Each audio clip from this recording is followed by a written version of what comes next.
Hello everyone, मेरे ਵੱਲੋਂ आप सभी को प्यार भरी नमस्कार। आज का हमारा विषय है ईटीटी 2364 न्यू अपडेट। जिवें कि सानू पता है कि ईटीटी 6635 की सिलेक्शन प्रोसेस चल रही है और उसी तरह पैरेलल ईटीटी 2364 की भर्ती करवाने के लिए अलग अलग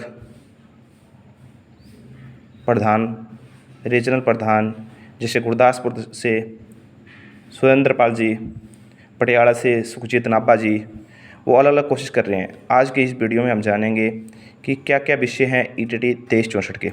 सबसे पहले हम ईटीटी 2364 भर्ती दा की है अपडेट जानते हैं। दूसरा है 10 जुलाई द स्ट्राइक दा की पवेगा भर्ती पर इफेक्ट, जो संगरूर में होने वाली है। तीसरा है ईटीटी 2364 कोर्ट केस दी की अपडेट अभी तक है। और चौथा विषय है कि ईटीटी 2364 भर्ती किवें हो सकती है कंप्लीट। इनके बारे में डिटेल से जानने के लिए वीडियो को अंत तक जरूर देखें और चैनल को लाइक एंड शेयर सब्सक्राइब करें। तो सबसे पहले जानते हैं ईटीटी 2364 भर्ती की है।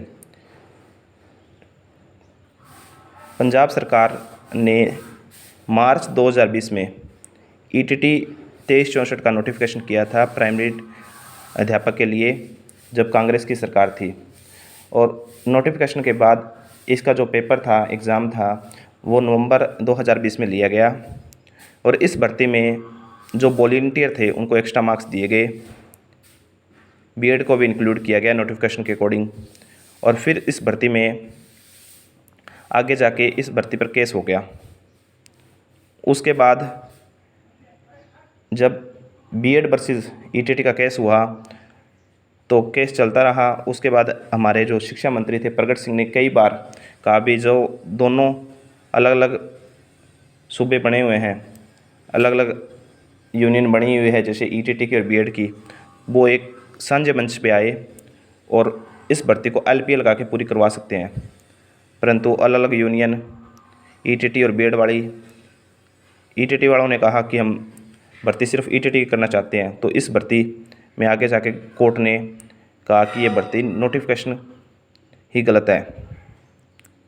तो अब इस भर्ती को पूरी करवाने के लिए सूबा प्रधान जी, सुरेंद्रपाल जी और अलग अलग जैसे पटियाला से सुखजीत नाभा जी और अलग अलग प्रधान जी क्या कर रहे हैं, कोशिश कर रहे हैं।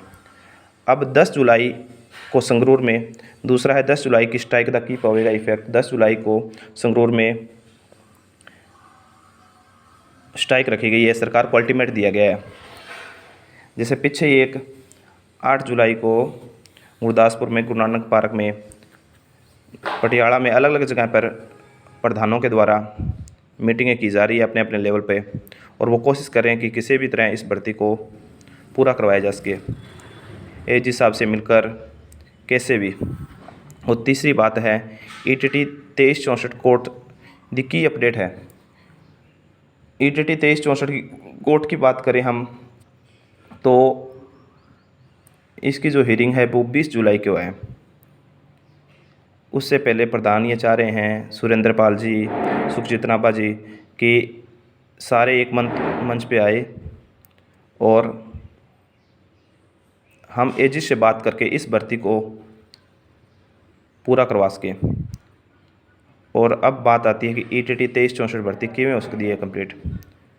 अगर ईटीटी 2364 वाला कैडर सारे अगर घर से बाहर निकले और सरकार पर प्रेशर बनाए, जैसे कि ईटीटी 6635 में कैंडिडेट ज्वाइन आज कर चुके हैं, उनको भी बहुत बहुत बधाइयाँ, तो ये भर्ती कंप्लीट हो सकती है। कंप्लीट होना कोई बड़ी बात नहीं है, हमें सभी को एकजुट होकर बाहर आना पड़ेगा और सरकार पर दबाव बनाना पड़ेगा, क्योंकि सरकार, आजकल सरकारें बहुत तेज़ हैं, वो बिना दबाव के काम नहीं करेगी। अगर हम ये सोच रहे हैं कि घर पे बैठे बैठे ये भर्ती कंप्लीट हो सकती है, तो ऐसे नहीं होगा। हमें सारों को बाहर आकर सरकार पर दबाव बनाना पड़ेगा। अगर ये ETT 2364 और 5994 की पूरी भर्ती हो जाती है, ETT 6635 की भर्ती चल ही रही है, तो ETT का लगभग कैडेट अपना लग जाएगा। ETT का ये अगर इन तीनों भर्तियों को पूरी तरह कंप्लीट हो जाती है, ETT 6635, ETT 2364 और ETT 5994 पूरी भर्ती अगर कंप्लीट हो जाती है, तो ETT कैडर का पंजाब का पूरा लगभग कैडर लग जाएगा। ETT 2364 से रिलेटेड और कोई भी न्यूज़ अगर हमारे पास आती है तो चैनल पर तुरंत ही बता दिया जाएगा। चैनल को लाइक, शेयर एंड सब्सक्राइब करें। Thank you.